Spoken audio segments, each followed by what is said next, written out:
Hello everyone, welcome back again to our channel. তো দিনটা ছিল 6 জুন। আমরা ফাইনালি বাড়ি যাচ্ছিলাম 6 মাস পর। বিয়ের পর এটা আমার প্রথম বাড়ি যাওয়া, তাই আমি অনেক বেশি এক্সাইটেড ছিলাম। মেয়েদের কাছে বিয়ের পর বাড়ি যাওয়ার খুশি তো আলাদাই থাকে, আর সেই সাথে যেহেতু আমার প্রথমবার ছিল তাই আমি সব মিলিয়ে ডাবল এক্সাইটেড ছিলাম। এক্সাইটমেন্ট এত বেশি ছিল যে 7 দিন আগেই আমি প্যাকিং কমপ্লিট করে নিয়েছিলাম। আর যেদিন আমাদের ট্রেন ছিল মানে 6 জুন, সেদিন আমরা সকাল সকাল উঠে রেডি হয়ে খাওয়া দাওয়া কমপ্লিট করে স্টেশনে এসে ওয়েট করছিলাম ট্রেনের। तो हम लोग जा रहे हैं जमाई षष्ठी, जो बेंगोली रिचुअल्स है।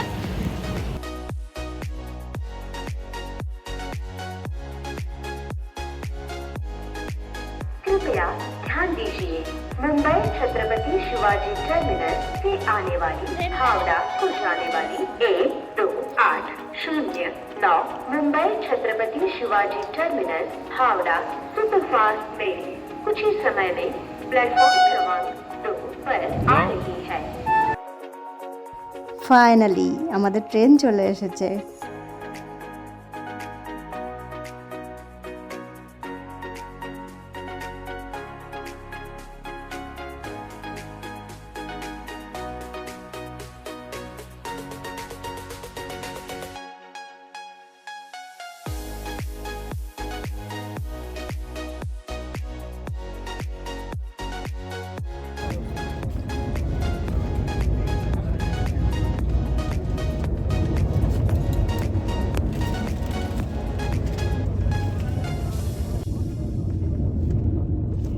ট্রেনে উঠে এটাই ফিল হচ্ছিল যে কতক্ষণে বাড়ি পৌঁছাবো, কিন্তু আরও 2 দিনের অপেক্ষা।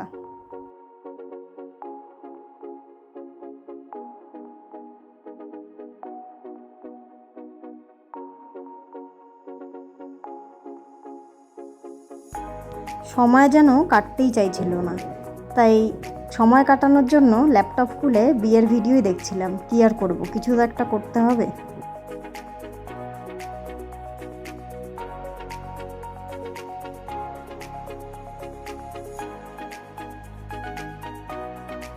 খাওয়া দাওয়া করে আমরা শুয়ে পড়লাম, কারণ সময় একদমই কাটছিল না, তার উপর নেটওয়ার্কও ছিল না, তাই কি আর করব।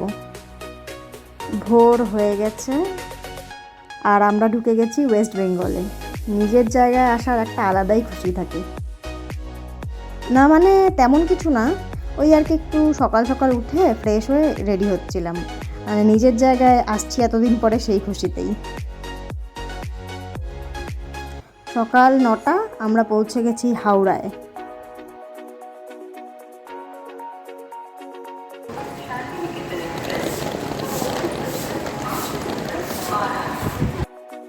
হাওড়া থেকে আমরা সোজা চলে যাচ্ছি পিসির বাড়িতে। আমরা সারাদিন ওখানেই থাকবো। আর আমাদের নেক্সট ট্রেন মানে কোচবিহার যাওয়ার ট্রেন শিয়ালদা থেকে আছে রাত 11:15টায়।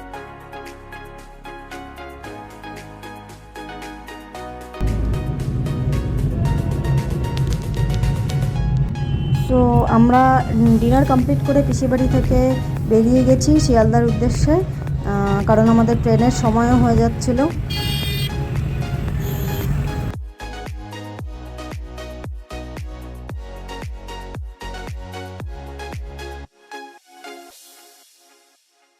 প্ল্যাটফর্মে ট্রেন অলরেডি দিয়ে দিয়েছিল আর আমরাও উঠে পড়লাম ট্রেনে। ট্রেন শিয়ালদা থেকে রাইট টাইমেই বেরিয়ে গিয়েছিল, আর আমরাও অনেক আনন্দে ছিলাম যে আর অল্প সময়ের অপেক্ষা, তারপরেই আমরা বাড়ি পৌঁছে যাব। কিন্তু বেশি এক্সাইটেড থাকলে যা হয় আর কি, বর্ধমান ক্রস করে ট্রেন ইঞ্জিন খারাপ হয়ে যায়, আর সেখানে আমাদের 3 ঘন্টা ওয়েট করতে হয়। নতুন ইঞ্জিন লাগানো হয়, তারপর আবার ট্রেন চলতে শুরু করে।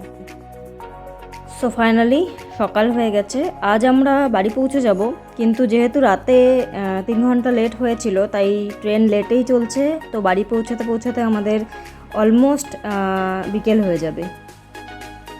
কিছু কথা যেগুলো আমার বলা উচিত বলে মনে হলো, আমরা যে কম্পার্টমেন্টে ছিলাম তার অপোজিটে বেশ কিছু ফ্যামিলি গ্রুপ হয়তো ঘুরতে যাচ্ছিল। তারা এক্সাইটেড ছিল, খুব ভালো কথা, কিন্তু তাদের এক্সাইটমেন্টের জন্য অপোজিটে বা আশেপাশে যারা আছে তাদের প্রবলেম হওয়াটা একদমই ঠিক নয়। তারা কন্টিনিউয়াস সারা রাত গল্পগুজব করে গেছে, লাইট জ্বালিয়ে রেখেছে, ইভেন বক্স অবধি বাজিয়েছে। এগুলো করে অন্যদেরকে ডিস্টার্ব করার কোনো মানেই হয় না। সো আমাদের এই ওভারঅল জার্নিতে হাওড়া মুম্বাই মেলে আমরা খুব ভালো রকমভাবেই এসেছি, কোনো অসুবিধা হয়নি। কিন্তু পদাতিকে খুব বাজে রকম এক্সপিরিয়েন্স হয়েছে। একে তো রাতে 3 ঘন্টা একটা জায়গায় দাঁড় করিয়ে রাখা হয়েছে, সেখানে বারবার এসি অন অফ করা হচ্ছিল, তার উপর এত ডিস্টারবেন্স, খুব বাজে রকমভাবে কেটেছে দিনটা।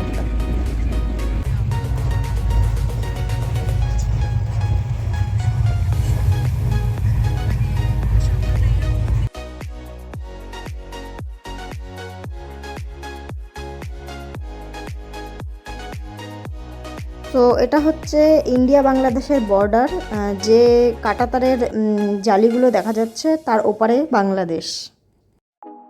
3 দিনের লম্বা জার্নির পর ফাইনালি আমরা পৌঁছে গেছি আমাদের শহর কোচবিহারে।